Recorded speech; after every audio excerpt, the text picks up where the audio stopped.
I thought I had to die, and I was wrong. I got on the next bus. We began to drive out to the Golden Gate Bridge. And that's when it hit me. I realized I didn't want to die at all.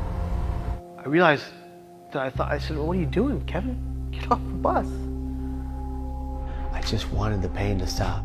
That's the common denominator of people we lose to suicide. They just want the pain to stop. I was walking up to the bus driver hoping that he would see my pain. He'll look at me and say, hey kid, are you okay? Hey kid, is something wrong? Can I help you? The bus got to the bridge. I sat there crying. Bus driver turned, he stood, he looked at me and he said, kid, come on, get off the bus, I gotta go.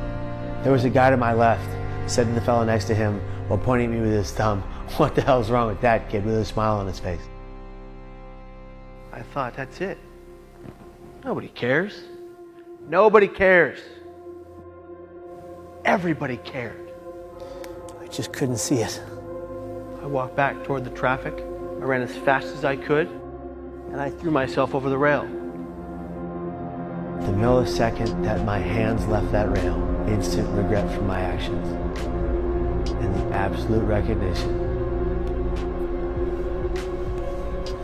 that I just made the greatest mistake of my life. I hit the water. The vacuum opened up and sucked me beneath the water about 70 to 80 feet. My legs were completely immobile. I had shattered my lower vertebrae into shards like glass. But then I opened my eyes. The deep, dark depression that brought me to that day had disappeared. The only thing I wanted to do, needed to do, had to do was survive. I realized I was going down. I shot for what I thought was the surface. As fast as my arms would take me, and I saw the lit water above me, I could see my destination, and I thought, well, you're not going to make it. I don't want to drown. I made a mistake. I broke the surface. Barely made it.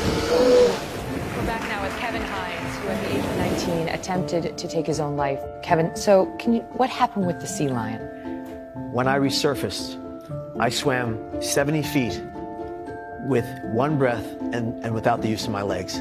It was the fastest I ever swam because I knew I wanted to live. I break the surface, I'm up and down in the water. I can't stay afloat. I keep going down. My boots are waterlogged. I cannot stay afloat. I'm going to drown. And that's when something began circling beneath me faster and faster and faster and faster. And of course, I think it's a shark. So I'm freaking out. I try to punch this thing, it won't go away. In the water, as I flailed to stay afloat and couldn't stay above water, a sea lion came to my aid. There was no shark, but there was a sea lion. And the people above looking down believed it to be keeping your body afloat until the Coast Guard boat arrived behind you. Oh my God. Well, I got to live here because a creature saw me in danger and acted immediately. And to me, that's like my guardian angel who saved me that day.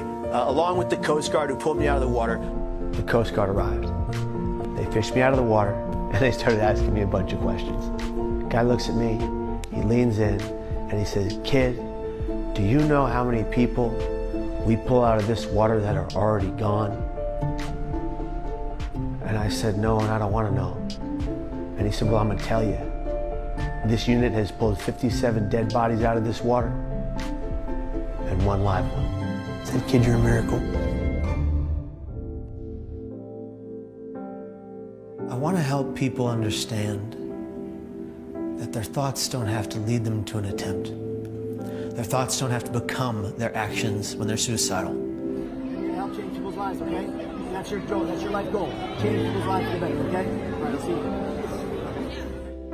you. If we do not talk openly about what suicide is, who it affects, and how it affects them, if we do not use the word safely, with education and awareness, we run the risk of missing all those people who have it on their minds.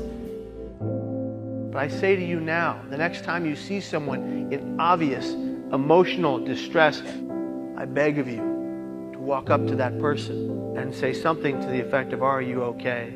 You could quite literally save a life in that moment. To anybody out there watching this right now, considering it, what do you want them to know? Stop. Breathe.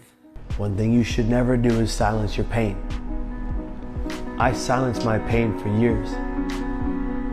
I buried it deep down inside me like so many people do, and I lost myself. And it came out in a burst of rage against myself that led me to attempt to take my life. I thought I had to die, and I was wrong.